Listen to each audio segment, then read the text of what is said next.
Heho Pop Gengs,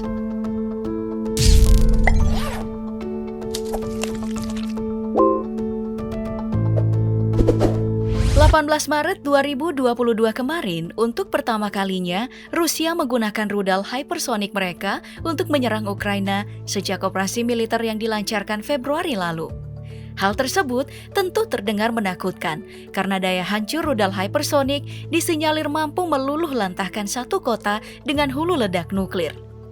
Tapi, rudal hypersonic yang diluncurkan Rusia kemarin belum sempurna. Teknologinya masih dianggap terlalu dini untuk digunakan. Makanya, kehancuran yang dialami Ukraina tidak seberapa. Namun, meskipun dianggap terlalu dini, peluncuran kemarin bisa jadi pelajaran besar bagi banyak negara yang tengah mengembangkan rudal hypersonic yang menjadi impian. Lalu, bagaimana kalau kita telusuri lebih banyak tentang impian tersebut? Mulai dari, apakah rudal hypersonic itu? Bahaya apa yang dibawa oleh rudal tersebut? Hingga negara mana saja yang tengah menyempurnakan rudal hypersonic ini?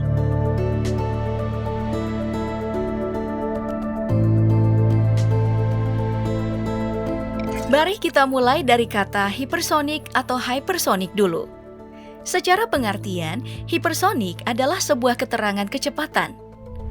Objek apapun yang mampu bergerak 5 kali kecepatan suara atau 5 Mach sekitar 6.174 km per jam, maka dinilai memiliki kecepatan hypersonic.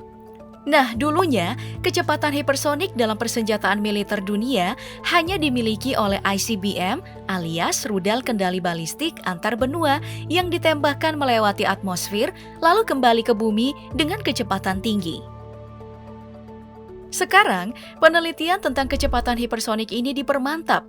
Rudal hypersonic yang diciptakan disinyalir mampu terbang dengan kecepatan 5 Mach tersebut dengan lebih efisien. Dengan kecepatan ini, rudal hypersonic hanya butuh waktu 1 jam 6 menit untuk melintasi jarak antara Rusia ke Amerika. Serta hanya butuh waktu 1 jam 33 menit untuk melintasi jarak Cina ke Amerika. Dalam penelitian yang dilakukan, setidaknya ada 3 rudal hypersonic yang tengah dikembangkan. Pertama adalah rudal hypersonic aerobalistik yang digunakan dengan cara kerja dijatuhkan dengan jet tempur. Setelah itu, didorong menggunakan roket ke kecepatan hypersonic untuk melewati atmosfer, kemudian kembali masuk ke dalam atmosfer menuju lintasan target. Kecepatan yang dihasilkan mencapai 1,6 km per detik. Kedua adalah kendaraan luncur hypersonic yang cara kerjanya dengan menggunakan dorongan roket pada ketinggian batas atmosfer lalu meluncur pada lintasan sambil bermanuver. Kecepatan yang dicapai oleh jenis ini mencapai 3,3 km per detik. Ketiga adalah rudal jelajah hypersonic yang cara kerjanya lebih simpel.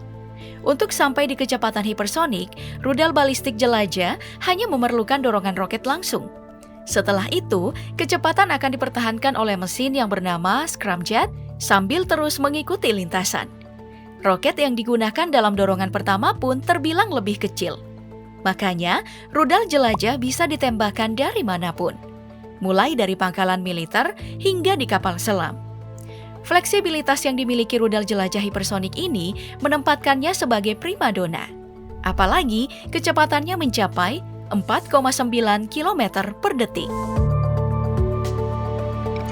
Dengan kecepatan yang dimilikinya tadi dan juga kemampuannya dalam membawa hulu ledak nuklir, selain itu, rudal hypersonic juga memiliki kemampuan manuver dan konsistensi untuk bertahan pada lintasannya.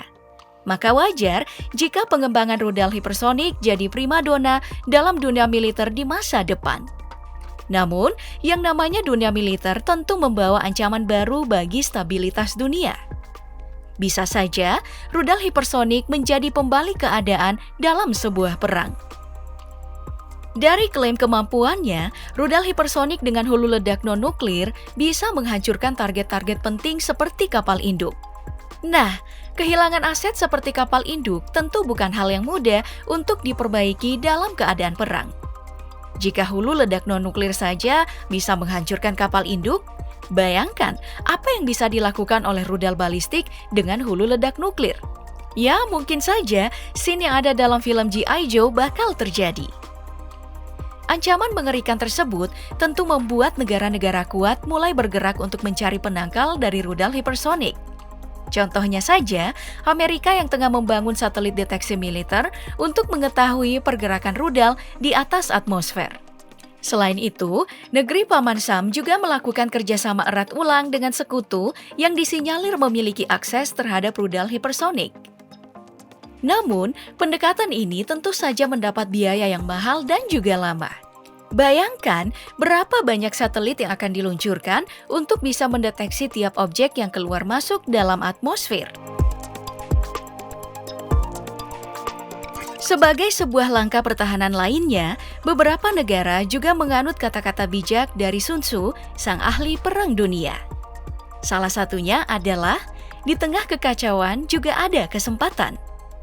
Nah, pepatah ini diinterpretasikan dengan mengambil kesempatan untuk belajar banyak tentang rudal hipersonik yang tengah dikembangkan oleh negara-negara kuat di dunia. Karena mau tidak mau atau suka tidak suka, nantinya dunia kita akan dipenuhi oleh senjata menyeramkan seperti rudal hipersonik. Nah, untuk sekarang setidaknya ada 4 negara yang telah berhasil menciptakan rudal hipersonik dan melakukan uji coba, yaitu Rusia, Amerika Serikat, China, dan juga Korea Utara. Di belakang mereka ada Prancis, Jerman, Australia, India, dan Jepang yang tengah menyiapkan rudal hipersonik.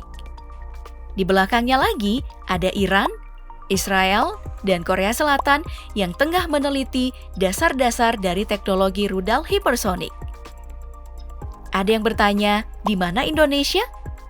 Negara kita sepertinya nggak main-main dulu dengan rudal hipersonik. Kalau bisa, negara kita beresin dulu konflik internal seperti korupsi ataupun penegakan hukum yang lagi bikin netizen pusing. Jadi curhat? Dengan keberadaan semua negara yang tadi disebutkan, dunia dengan rudal hipersonik pasti akan terjadi dalam kurun waktu cepat atau lambat.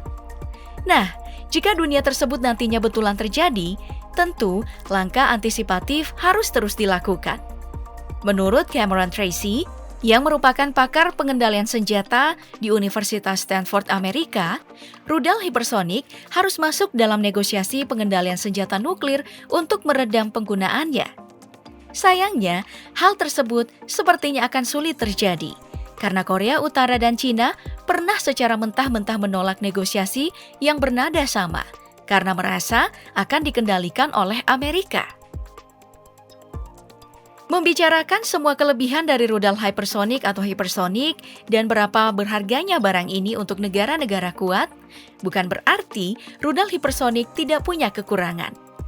Kekurangan utama dari teknologi ini adalah biaya yang tinggi, makanya tidak bisa diproduksi secara massal.